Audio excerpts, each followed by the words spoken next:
एक बार गौतम बुद्ध और उनके कुछ शिष्य एक छोटे से गांव से गुजर रहे थे।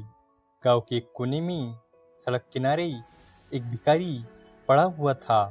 उसका शरीर बहुत ज़्यादा कमज़ोर दिख रहा था और उसके कपड़े भी फटे हुए थे। उसकी यह हालत देखकर साफ पता चल रहा था कि वो कई दिनों से भूखा और नहाया नहीं है। बुद्ध का एक प्रमुख शिष्य विशाल, जो हमेशा बुद्ध के साथ रहता था, उसने उस भिखारी को देखा और तुरंत बुद्ध के पास जाकर बोला, भगवान, वहाँ एक भिखारी सड़क किनारे पड़ा हुआ है। वो बहुत कमज़ोर दिख रहा है।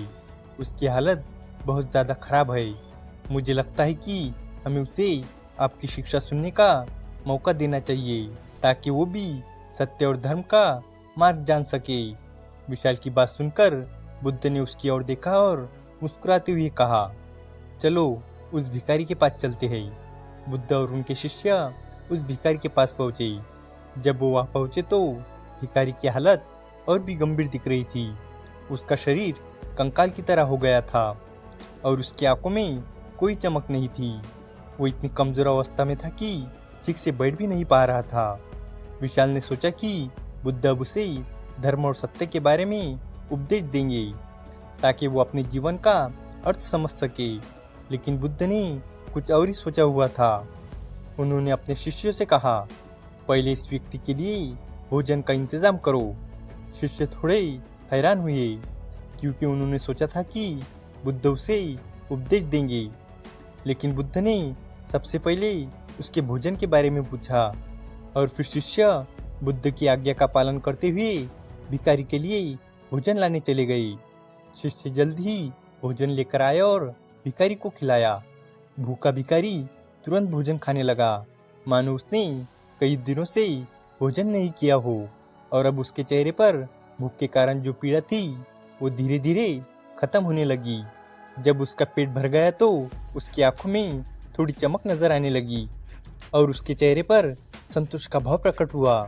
वो अब थोड़ा बेहतर महसूस कर रहा था और अब उसकी शारीरिक हालत में थोड़ा सुधार हुआ। जब भिखारी भोजन कर चुका था तो उसने बुद्ध की ओर देखा और बिना कोई शब्द कहे सो गया। ये देखकर विशाल और अन्य शिष्य थोड़े अचंभित हो गए।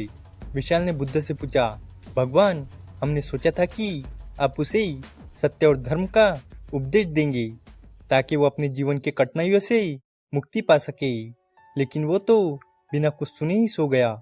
बुद्ध ने विशाल की ओर देखा और बहुत ही सहज और करुणा भरे आवाज में कहा, विशाल, इस भिखारी के लिए सबसे जरूरी था कि उसका पेट भरा हो। वो इतने समय से भूखा था कि उसके शरीर में कोई शक्ति नहीं बची थी। जब कोई व्यक्ति भूखा होता है तो उसके लिए धर्म और उपदेश से पहले भोजन आवश्यक होता है। खाली पेट उपदेश सुनना उसके लिए व्यर्थ रहता।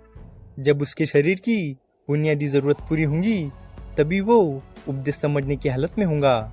जब किसी का पेट खाली होता है तो उसका दिमाग भी ठीक से काम नहीं कर सकता। उसकी सारी ऊर्जा सिर्फ अपनी भूख मिटाने में जाती है। वो किसी और चीज पर ध्यान केंद्रित नहीं कर सकता। इसलिए पहले हमें लोगों की बुनियादी आवश्यकताओं को पूरा करना चाहिए। उसके बाद ही वो धर्म, सत्य और जीवन के गहरे अर्थ को समझ सकते हैं। बुद्ध ने ये कहकर एक गहरी शिक्षा दी कि हमें हमेशा हालत के अनुसार लोगों की जरूरतों को समझना चाहिए। किसी भूखे व्यक्ति के लिए सबसे बड़ा धर्म यह है कि उसका पेट भरा जाए, क्योंकि भूख एक ऐसी अवस्था है जिसमें कोई भी व्यक्ति किसी अन्य चीज पर ध्यान केंद्रित नहीं कर सकता। बुद्ध ने यह भी स्पष्ट किया कि आध्यात्मिकता और ज्ञान का मार्ग उन लोगों के लिए संभव है जिनकी बुनियादी जरूरतें पूरी हो चुकी है। किसी को उपदेश देने से पहले ये जरूरी है कि हम उनकी शारीरिक जरूरतों का ध्यान रखें। ये कहानी हमें ये सिखाती है कि मानवीय करुणा का सबसे पहला कदम लोगों की बुनियादी जरूरतों को समझना और उन्हें पूरा करना है। जब किसी व्यक्ति की प्राथमिक जरूरतें जैसे भोजन, पानी और घर पूरी हो जाती है तभी वो व्यक्ति मानसिक और आध्यात्मिक विकास की दिशा में कदम बढ़ा सकता है। इसके अलावा ये कहानी हमें ये भी सिखाती है कि हमें लोगों की स्थिति और उनकी ज़रूरतों के प्रति नरम रहना चाहिए। हमें ये समझना चाहिए कि हर व्यक्ति की स्थिति अलग अलग होती है और हमें उनकी ज़रूरतों के हिसाब से उनकी मदद करनी चाहिए। भूखे व्यक्ति को धर्म की नहीं बल्कि पहले भोजन की ज़रूरत होती है। इसी प्रकार जब हम किसी की मदद करने की सोचते हैं तो सबसे पहले उसकी सबसे आवश्यक ज़रूरतों को पूरा करें। उम्मीद है कि आपको ये कहानी पसंद आई होगी और भी इसी तरह की इंस्पायरिंग और मोटिवेशनल स्टोरीज के लिए हमारे चैनल को सब्सक्राइब करें। तो चलिए मिलते हैं अगले वीडियो में, तब तक के लिए good bye and stay healthy.